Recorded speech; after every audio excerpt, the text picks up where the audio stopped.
A continuación, le toca al maestro Hernán Ortiz. Hernán Ortiz es antropólogo, es profesor investigador de la UACJ. Sus ámbitos de actuación son ámbitos muy variados, desde que es el académico, pero también muy cercanamente en los espacios comunitarios. Como ahorita narraba la maestra Laurelena Ochoa Lozano, Hernán también ha estado en espacios de gobierno como el IMIP descentralizado, donde también el trabajo de él fue muy importante. Y además tiene un rasgo característico que es su interés en la incidencia en las políticas públicas. Para hacerlo, Hernán es quien representa a este organismo que es Ciudadanos por una Mejor Administración Pública. Muchas gracias, Hernán, te escuchamos. Gracias. A la falta de micrófono, debido al tiempo, trataré de ser lo más breve posible.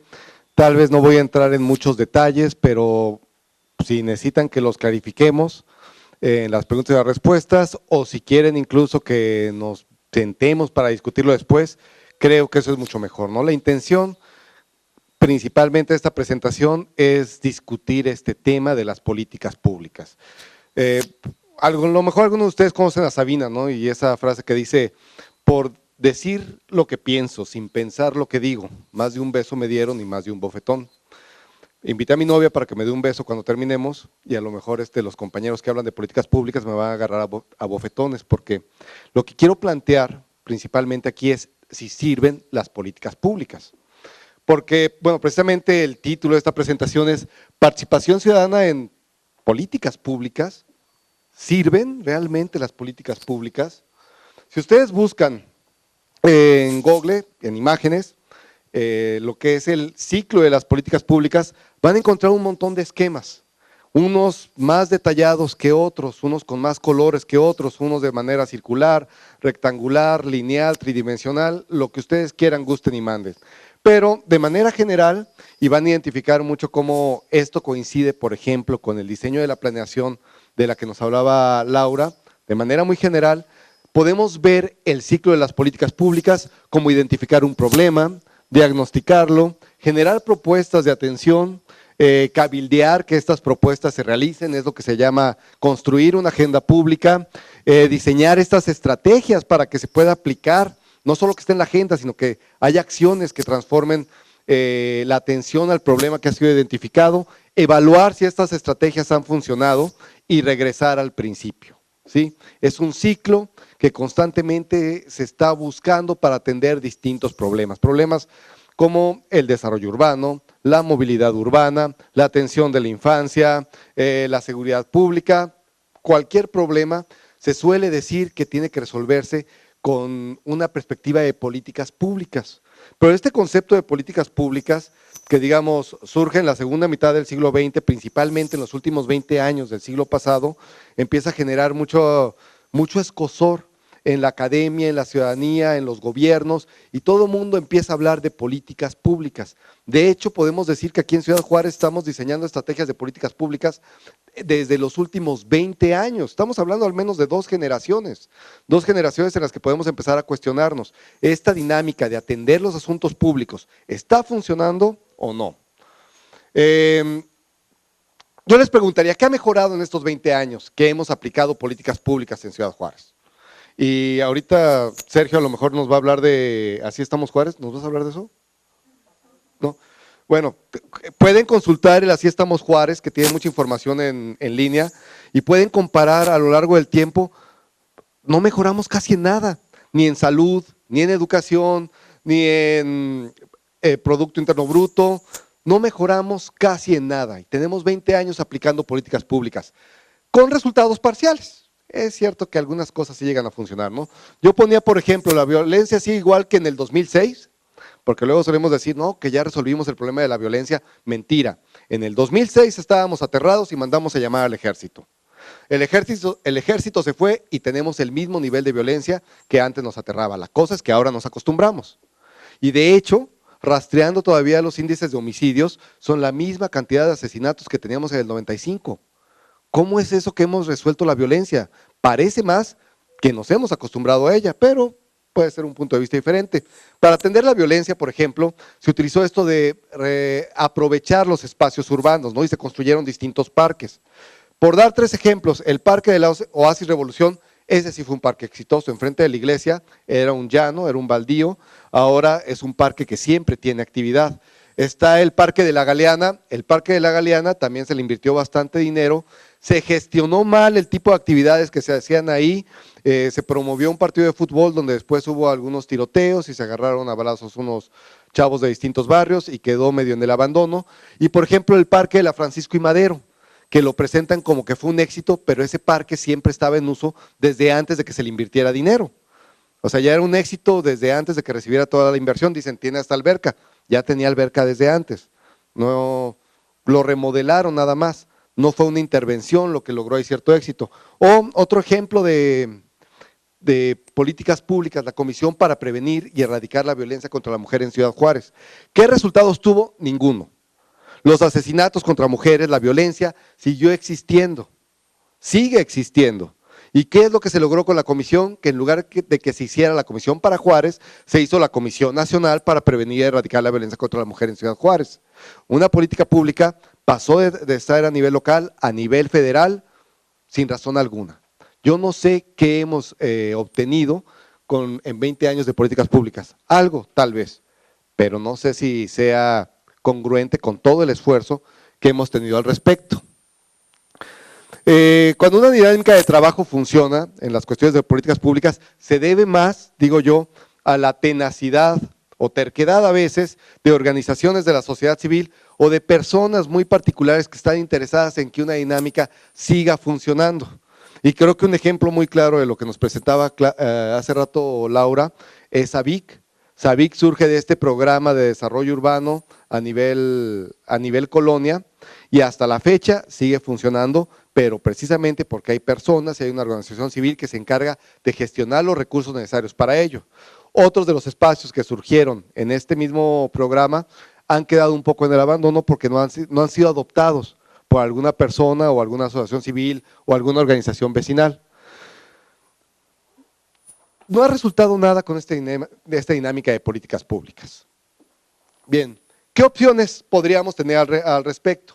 Lo que yo sugiero, y estamos trabajando en ello, muchas organizaciones civiles, y no significa que dejemos de lado las políticas públicas, no, ahí estamos de tercos. Pero tal vez sea hora de empezar a buscar otras alternativas. Y una de ellas es utilizar lo que ya tenemos. Ya con nuestros impuestos pagamos una gran cantidad de instituciones y de mecanismos para que la atención de los asuntos públicos funcionen. No funciona, es cierto, ya lo sabemos. Las instituciones gubernamentales no están haciendo su trabajo, ya lo sabemos, pero estarlas sosteniendo y no exigirles que trabajen, lo menos es decir que es muy poco inteligente. ¿Quién está dando dinero por algo que no sirve? ¿Quién va a pagar algo que no funciona? Bueno, nosotros, al menos los juarenses, sí lo hacemos. Lo que podríamos empezar a hacer es utilizar estos espacios, porque si no los utilizamos, los podemos perder. ¿Cómo los podríamos perder? Hay 2 ejemplos que les voy a dar. Uno, la Ley de Desarrollo Urbano, y el otro es precisamente el IMIP. La Ley de Desarrollo Urbano se dio a conocer en 1995. Fue esta ley con la que se sustentó gran parte del trabajo del cual nos estaba hablando Laura, ¿no? Donde la gente incluso se permitió empezar a imaginar, a soñar y a planificar una ciudad diferente. Pero después se cambió a la Ley de Desarrollo Urbano Sostenible en el 2011, cosa que tal vez no parecería muy importante. Pero, fíjense bien, el artículo 43 de la Ley de 1995 establecía: todas las acciones, inversiones y obras relativas al aprovechamiento del territorio que realicen el gobierno del Estado y de los municipios deberán sujetarse a lo dispuesto en los planes de desarrollo urbano vigentes. Para tal efecto, la solicitud presupuestal correspondiente deberá incluir una exposición de la relación entre las acciones, etcétera. O sea que el gobierno municipal tenía que invertir dinero en los planes que se estaban haciendo, por ejemplo, en el IMIP. En el IMIP se hacían, pero los aprobaba el Cabildo. Entonces se convertían en un plan de gobierno y tenían que conseguir recursos, según la ley. ¿Lo hicieron? No. Y cuando hubo la modificación a la ley del 2011, este artículo desapareció. Ahora tenemos los planes y no hay un solo artículo que obliga al gobierno municipal a tener que canalizarles recursos. Teníamos bastante para poder impulsar algunos elementos, pero nos concentramos en otras cosas y un paso que habíamos dado para adelante, después lo dimos para atrás. Ambas figuras en la ley del 95 del 2011 tienen el elemento de la denuncia popular, pero no me voy a detener en él ahorita porque si no me voy a consumir en el tiempo. Pero quiero que revisemos un poco de manera muy puntual lo que pasó con el IMIP.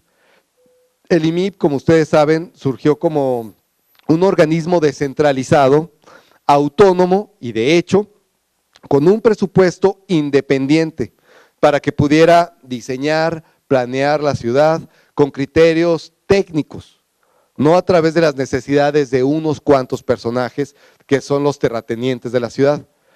No es el encargado de tomar las decisiones, quien toma las decisiones es el cabildo, pero el cabildo ya no actuaba por inspiración divina, sino que ya recibía documentos técnicos que podía revisar con base a criterios profesionales de lo que necesitaba la ciudad.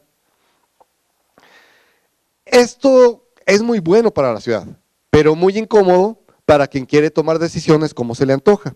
Para beneficiar, bueno, ustedes lo vieron seguramente ahora en la mañana, cómo se anunciaba que el cabildo no quiso revisar las obras que había hecho Ibasa y Hexic, una empresa que ha pavimentado, siempre que pavimenta, su pavimento tiene problemas, no es la primera vez que se presentan estos conflictos y le siguen dando contratos, cuando por ley no debería de estar siquiera en el padrón de proveedores, pero sí lo está, violan la ley. ¿Y por qué lo hacen? Porque por lo general la gente no lo ve, no nos damos cuenta y no tiene un costo político. El costo político aquí en Ciudad Juárez es un mito. Cuando Héctor Murguía va por tercera vez a la alcaldía, no podemos hablar de costo político, eso no existe, es como decirle como si le dicen a un universitario, pórtate bien o no va a venir Santa Claus. O sea, pues, no existe, nadie hace caso a eso, nadie hace caso al costo político. Bueno, en el 95 surge el IMIP, en el 2004 hacen una serie de modificaciones, en el artículo 2 se modifica para que el presidente del municipio, el presidente municipal, le pueda decir al IMIP qué es lo que tiene que hacer, ni siquiera el cabildo. El cabildo es el máximo órgano de toma de decisiones en el municipio. Pues en la ley del IMIP dice que el presidente municipal le puede dar órdenes al IMIP, le quitó toda la libertad y toda la independencia. Y el artículo 3 modifica la autonomía presupuestaria, antes decía determinada cantidad del presupuesto municipal se tiene que ir al IMIP. Ahora va a depender del cabildo y de lo que le quiera dar el cabildo. Y si vemos el presupuesto que ha recibido el IMIP a lo largo del tiempo, este ha ido decayendo. De hecho, también cuando no quisieron aprobar lo de las obras del IMIP, se estaba cuestionando un presupuesto extra que estaba solicitando. Y lo que cuestionaba la gente, bueno, pero ¿para qué sirve actualmente el IMIP? Si ya no es independiente, si ya no es autónomo, prácticamente se convierte en una dependencia más. Yo creo que deberíamos de fortalecer al IMIP, pero tal como ha quedado, parece que no funciona tan bien como antes. En el 2005 hubo una modificación en un artículo diciendo que el IMIP tenía que empezar a vigilar los grafitis también, ¿no? ¿Por qué? No sé, la gente a veces actúa con paranoias, como bien decía Laura, ¿no?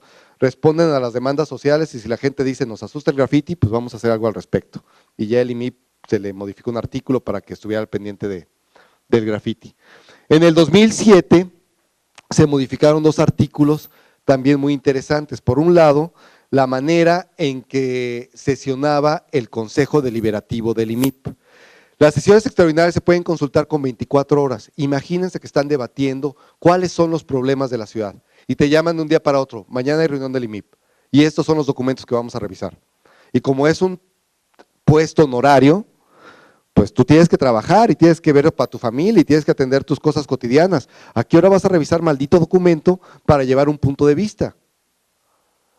Una sesión extraordinaria llamada a las 24 horas es igual a decir que tu participación es totalmente nula en un consejo. Y también se cambiaron distintos departamentos que tenía el IMIP.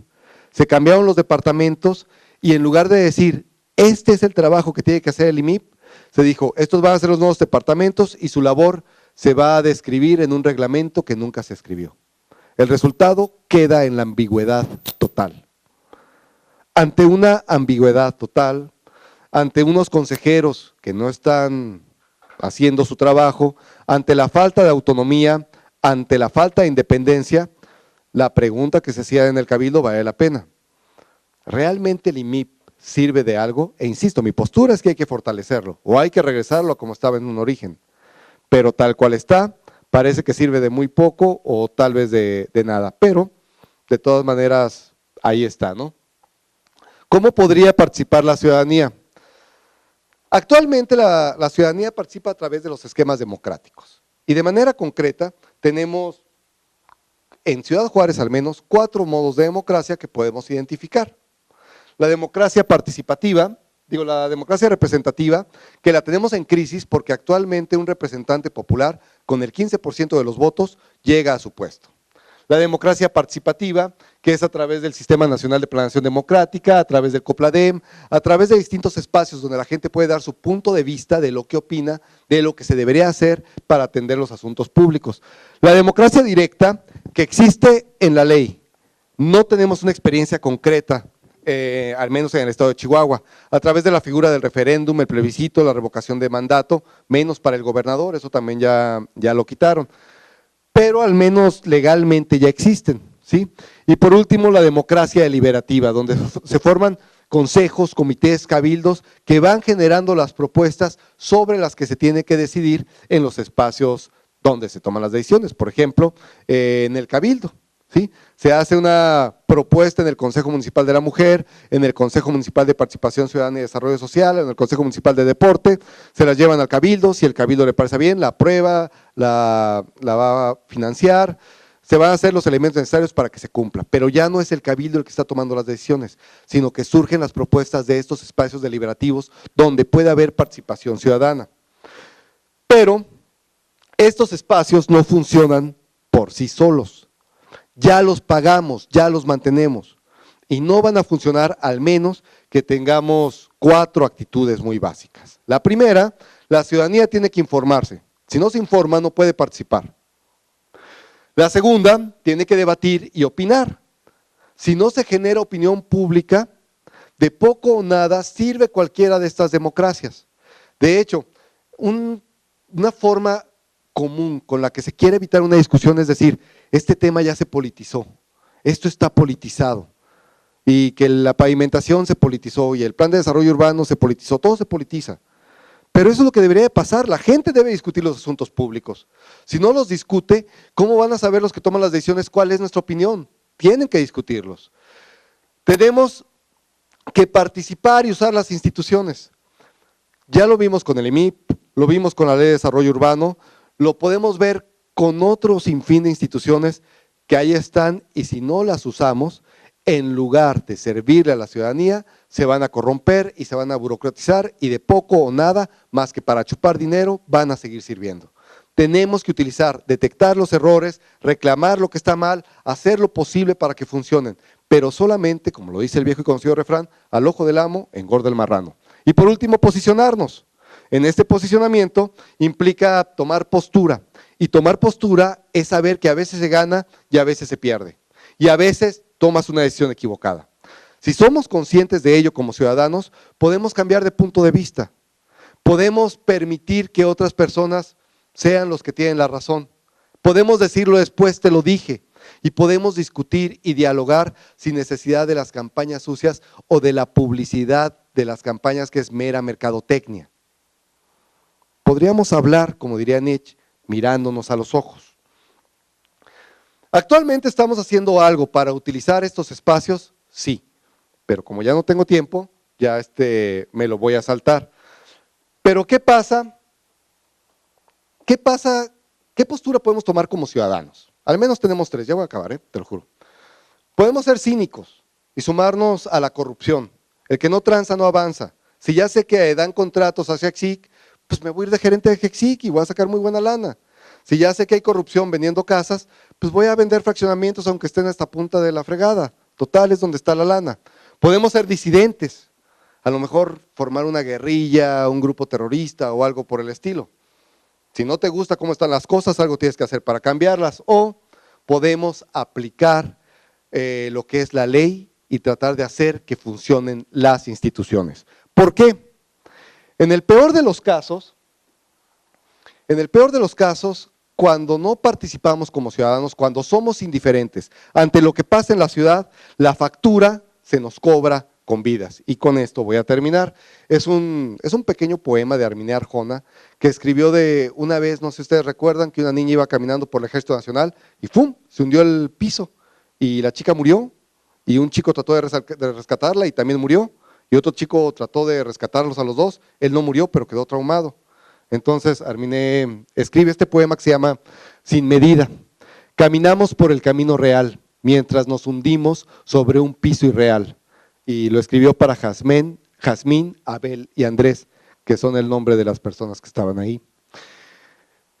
Por unos pasos más a tu derecha, por unos pesos extra nadando en el bolsillo, por unos pozos inconclusos y mal hechos, por un poco más de cemento en la colada, porque falta drenaje y sobra lluvia, por unas redes de varilla inexistentes, porque no tienen escrúpulos ni conciencia, porque ahí va la pelota lado a lado, por los cerdos que abrazan su alcancía, por un par de huérfanas mochilas, porque sobran ignorantes con poderes, por un héroe que ya hacía tanta falta, por un equipo de valientes sin equipo, porque los bien equipados dijeron, life is beautiful, por unas manos corriendo hacia el vacío, por el héroe número 2 que quedó vivo, porque el tiempo no se junte con la suerte, por la poca madre que tienen en exceso, por un mapa improvisado de repente, porque miles de excusas no tienen la respuesta, porque saltea la luz el club de los oscuros, porque se abran las cloacas de tanto desatino, porque sobra mucha agua y faltan responsables. Gracias.